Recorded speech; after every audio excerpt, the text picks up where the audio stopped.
That night changed everything. I didn't know it then, but nothing would ever be the same again. I was lying in bed, trying to drown out the restless thoughts that kept pushing their way to the surface, but they wouldn't let me sleep. The house was quiet, eerily quiet, save for the occasional creak of the old wood floors or the soft hum of the refrigerator in the kitchen. It was one of those nights where every sound seemed amplified, as if the world was holding its breath, waiting for something to happen. My uncle had fallen asleep on the couch again, as he often did after a long day of work. It wasn't unusual. He'd get home late, wearied by the stress of the office, and crash in front of the TV. The couch had become his second home, his refuge from the demands of the world, and I had become all too familiar with his presence on it, his slow, steady breathing, the way his body seemed to melt into the cushions. But tonight, something felt different. I couldn't quite put my finger on it, but there was a strange energy in the air, something that made the night feel charged, as if the universe itself was aligning for something bigger. I stared at the ceiling, trying to ignore the quiet tension that seemed to linger in the space between us, even though he was asleep. I could hear his soft, rhythmic breathing from across the room, and I found myself strangely focused on it, as if it was a lifeline I could hold on to. I shifted in bed, pulling the covers tighter around me, but it didn't help. My mind kept circling back to him. To the way he looked at me sometimes, the way his eyes lingered just a little too long when he thought I wasn't paying attention. He never said anything, but I could feel it, that subtle shift in the air whenever we were in the same room. It was as if something unspoken passed between us, a quiet tension that neither of us acknowledged. I tried to shake it off, to convince myself that it was just my imagination, but deep down, I knew there was more to it.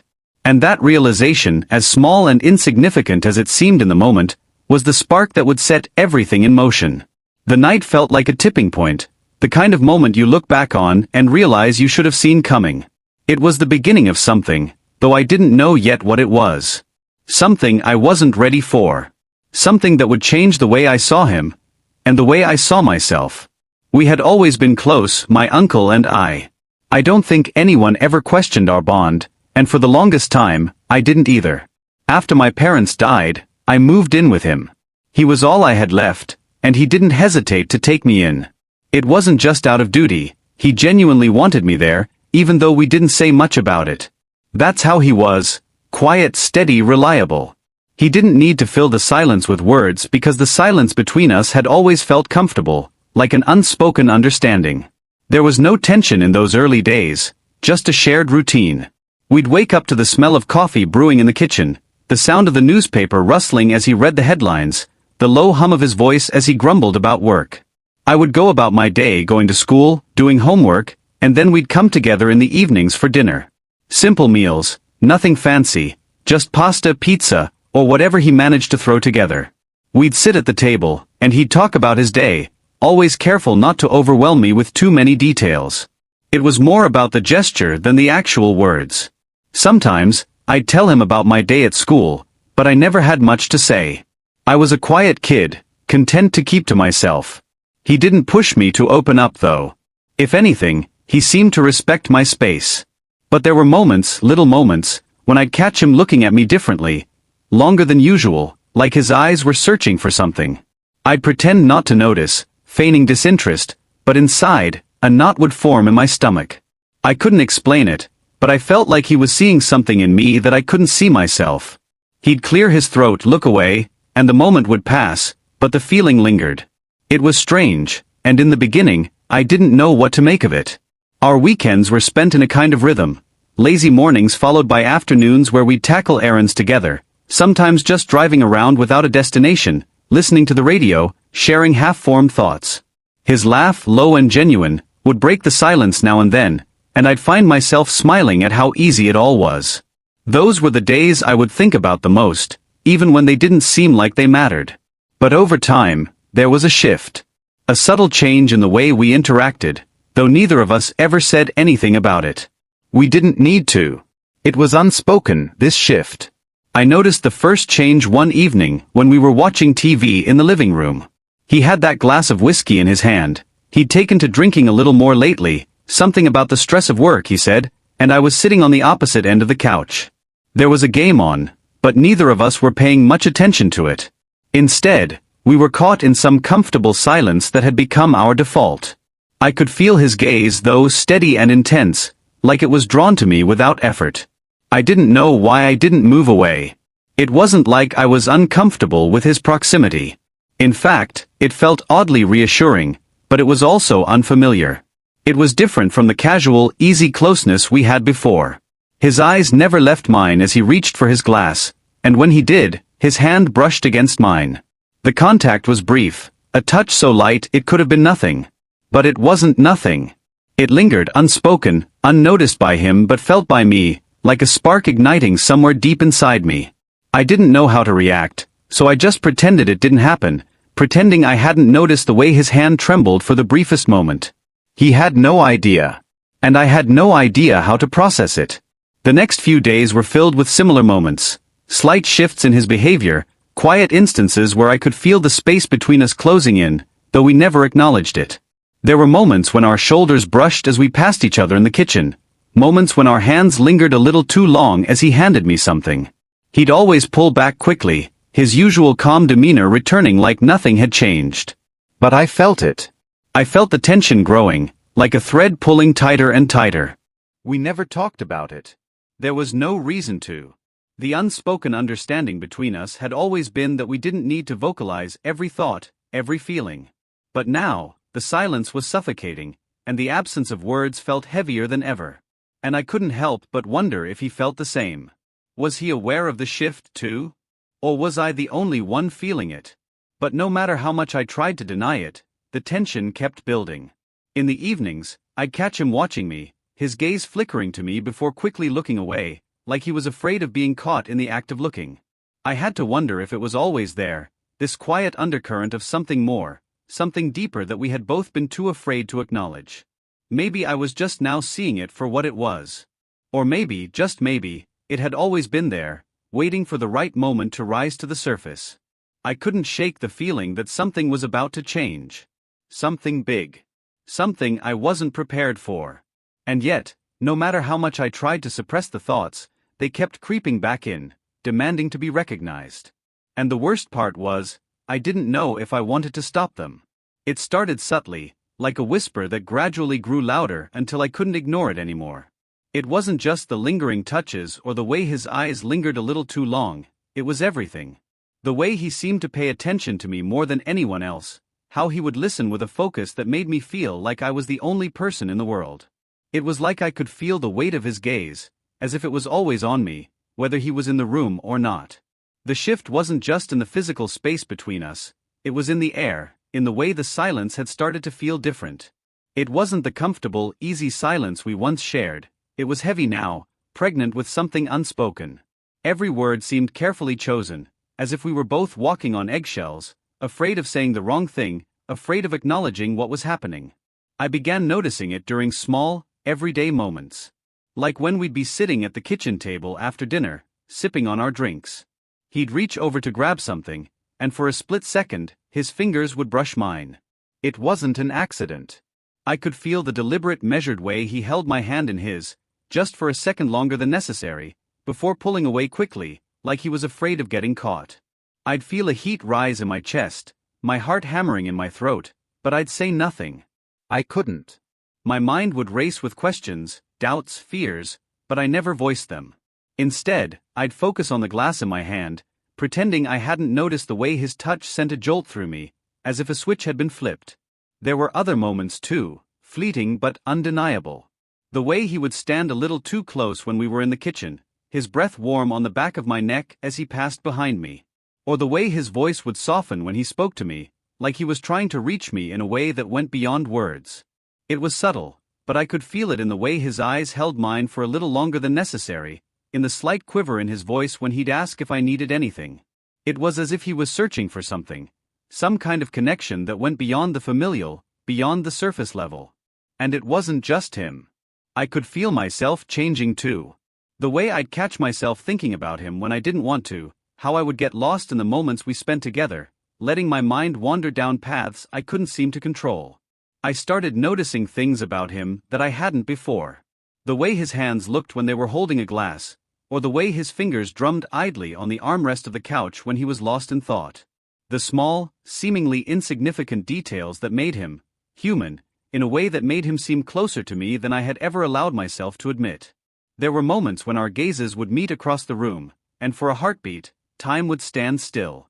I'd feel a knot form in my stomach, a strange mix of anticipation and fear, as if something unsaid hung in the air between us, waiting to be acknowledged.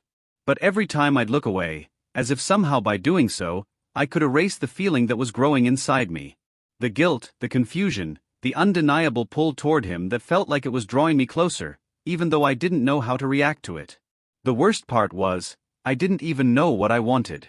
Part of me wanted to pull away, to shut myself off from whatever this was, but another part of me, a part one tried desperately to ignore, wanted to lean in, to see where this strange connection between us might lead. I had spent years growing up with him, and never had I once questioned the nature of our relationship. But now it was like everything was starting to crumble. The line between family and something else had blurred, and I couldn't tell where one ended and the other began. I started avoiding him more, though I wasn't sure why. I'd stay in my room longer, pretending to focus on homework or scrolling through my phone, anything to keep from facing him, from confronting what was happening. But no matter how much I tried to distance myself, it only seemed to make things worse. The space between us grew more charged, and even the smallest interactions felt like they held some deeper meaning. When I walked past him, our shoulders brushed, and my heart would skip a beat. He would always apologize quickly, stepping away as if he were afraid of crossing some invisible line. But the look in his eyes, the slight hesitation before he pulled away, said everything I couldn't bring myself to say. It was one evening, as we sat together on the couch, when the shift finally became undeniable. We had been talking as usual, but there was an edge to the conversation that hadn't been there before. He seemed distant, as if his mind were elsewhere, though his body was still there, next to me. I tried to ignore it, tried to focus on the show we were watching, but I couldn't. I could feel him next to me, so close that I could feel the warmth of his skin, hear the slight hitch in his breath. He reached for the remote, but his hand brushed against mine. This time, I didn't pull away. I couldn't.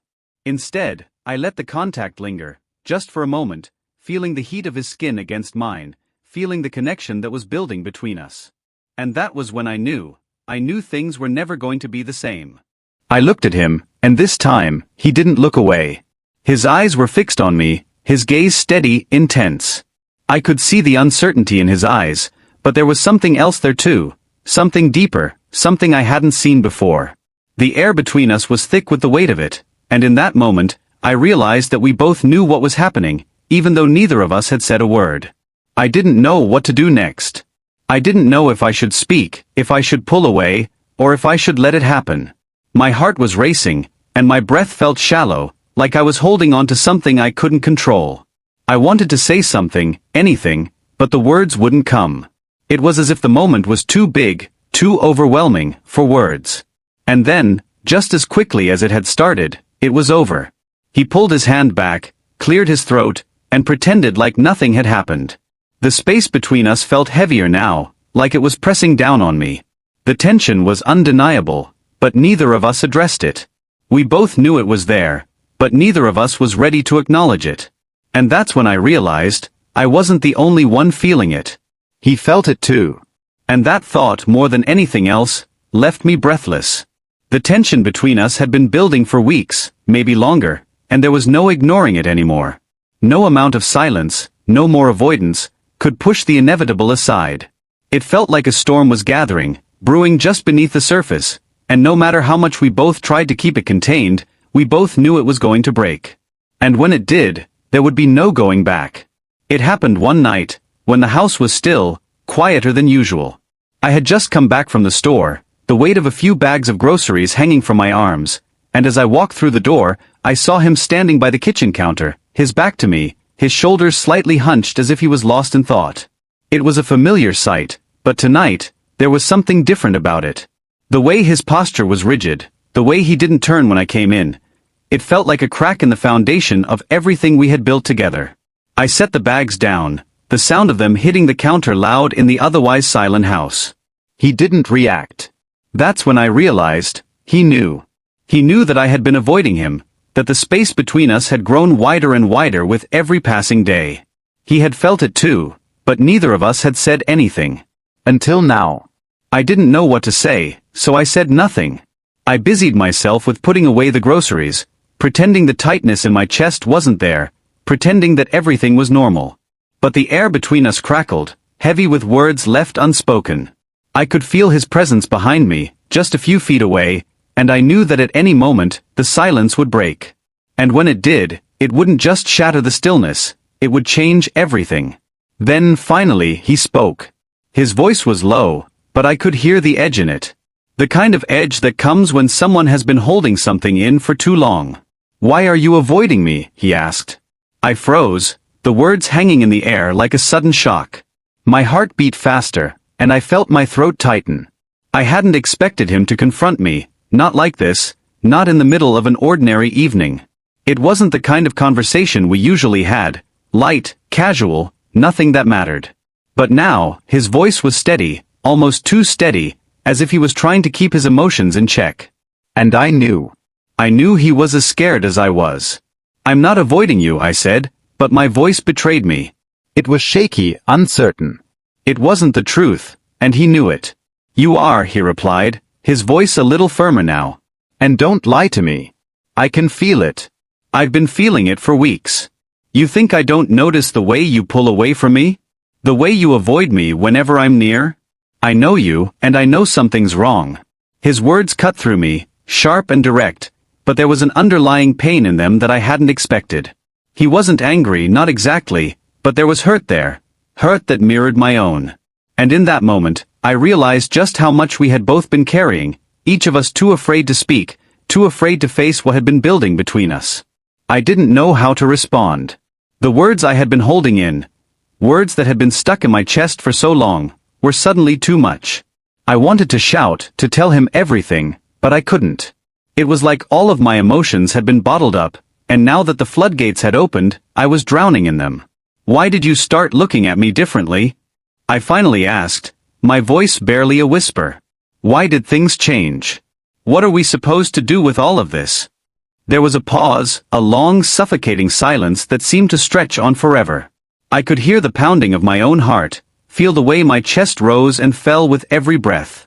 I didn't want to look at him, didn't want to see the uncertainty in his eyes, but I couldn't help it. I couldn't stop myself from meeting his gaze. And when I did, I saw something there that I hadn't expected, vulnerability, raw and unguarded. "I don't know," he said quietly, his voice thick with emotion. "I don't know how it happened, or why it happened. All I know is that something changed. And I tried to ignore it, to push it away, but I couldn't. Every time you looked at me, it felt different. Every time you touched me, it felt wrong, but also right. And I couldn't make sense of it. I still can't." I wanted to say something, to tell him that I understood, that I had been feeling the same way, but the words wouldn't come. My mouth was dry, and all I could do was stand there, paralyzed by the intensity of the moment. The air between us felt thick, like it was closing in on me, and I had never been more aware of his presence. It wasn't just the physical closeness, it was the emotional weight of everything we hadn't said, everything we had been afraid to acknowledge. "I don't know what to do with all of this," he continued, his voice cracking slightly. "I don't know how to fix it, or if it can even be fixed. But I can't keep pretending it isn't there. I can't keep pretending I don't feel the way I do about you." The words hung in the air between us, like a confession, raw and unfiltered. It wasn't what I had expected him to say, but it was the truth. And in that moment, I realized that I had been holding back for the same reason he had been, because I was terrified. Terrified of what it meant, terrified of how it would change everything. But more than anything, I was terrified of losing him, of losing the person who had always been there for me, the person who had always been my anchor. "I feel the same," I said, the words tumbling out before I could stop them. "I don't know what it means, but I feel it too. And it scares me." The relief I felt when those words left my mouth was almost overwhelming. It wasn't that everything was magically okay, but at least now it was out in the open. The truth was out there, hanging between us like a fragile thread, and for the first time in a long time, I didn't feel so alone in it.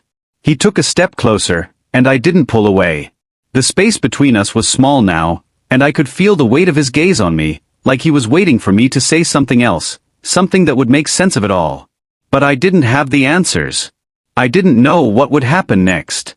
I didn't know if there even was a next. But in that moment, all I could do was stand there with him, both of us trying to figure out what this meant, what we meant to each other now that everything had shifted. The silence between us was heavy, but it wasn't suffocating. It was a silence filled with possibilities. And in that moment, I realized that sometimes, it wasn't about having the answers. It was about being willing to face the unknown together. The silence between us lingered, not heavy with tension anymore, but with a quiet understanding. It was the kind of silence that didn't demand to be filled.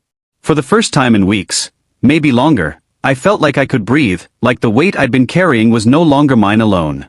He stood there, close but not too close, his eyes searching mine for something I couldn't quite name. Maybe he was looking for reassurance, or maybe he was just trying to figure out what came next. I didn't have the answers, but for the first time, I didn't feel like I needed them. The truth was out there now, raw and imperfect, but it was ours. There was something freeing about that, about knowing that we didn't have to pretend anymore. I don't know what this means, I said finally, my voice soft but steady. I don't know what to do with any of it. But I know I don't want to lose you. His shoulders relaxed a little, and he let out a breath he must have been holding. You won't, he said, and the certainty in his voice was like a lifeline. Whatever this is, whatever happens, we'll figure it out. Together.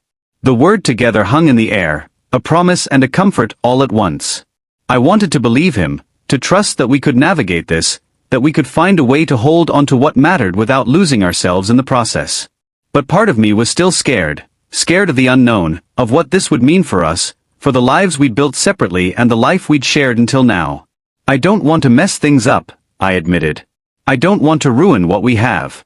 You won't, he said again, his voice firmer this time. What we have, it's strong enough to handle this. Whatever this is. We've been through so much already. We can handle this too. I nodded, not trusting myself to speak. The fear was still there, but it was tempered now by something else, hope. Maybe he was right. Maybe we could handle this. Maybe the bond we shared was strong enough to weather the storm, to come out on the other side stronger, more certain.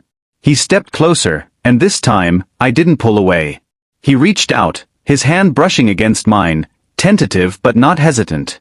It wasn't like the accidental touches from before, the ones that had felt charged with unspoken emotions. This was deliberate, a gesture that said more than words ever could. I let my fingers curl around his, holding on as if he were an anchor in a sea of uncertainty. We don't have to figure it all out right now, he said, his voice soft but steady. We don't have to have all the answers. Let's just take it one step at a time. No pressure, no expectations. Just us. The simplicity of his words struck me, cutting through the noise in my head. He was right. We didn't need to have all the answers. We didn't need to know what the future held. All we needed was to take it one step at a time, to face whatever came next together. Okay, I said, my voice barely above a whisper. One step at a time.